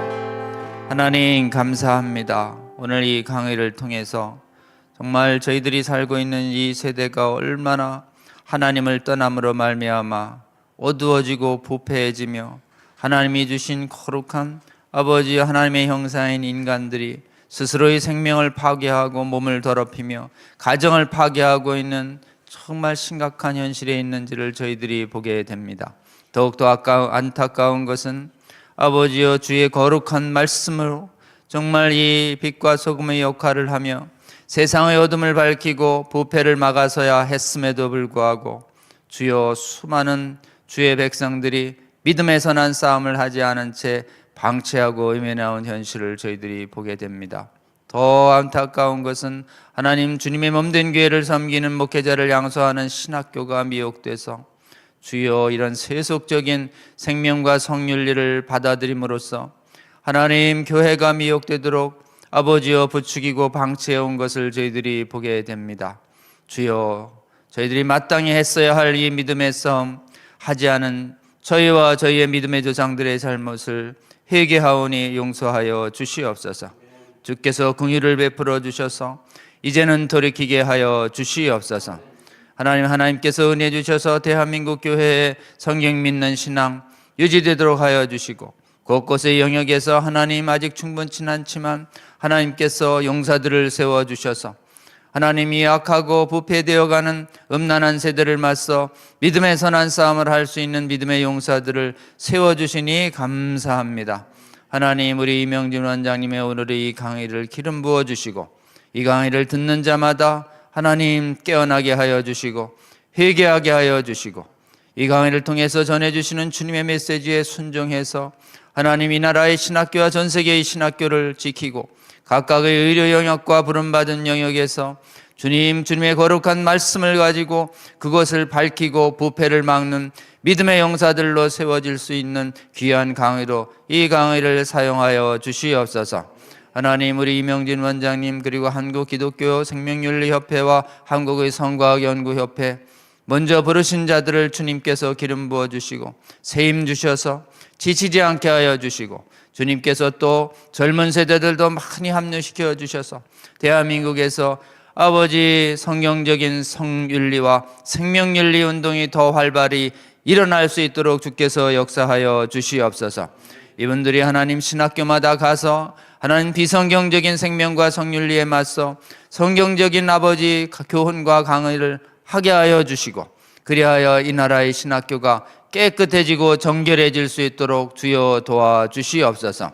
먼저 한국의 교회를 더욱더 깨워주시고 아버지의 깨어난 한국교회 성도들을 통하여 아버지 죽어가고 있고 부패하고 있는 서구의 수많은 나라들의 신학교와 수많은 영역들을 주님 불쌍히 여겨주시고 돌이킬 수 있도록 도와주시옵소서.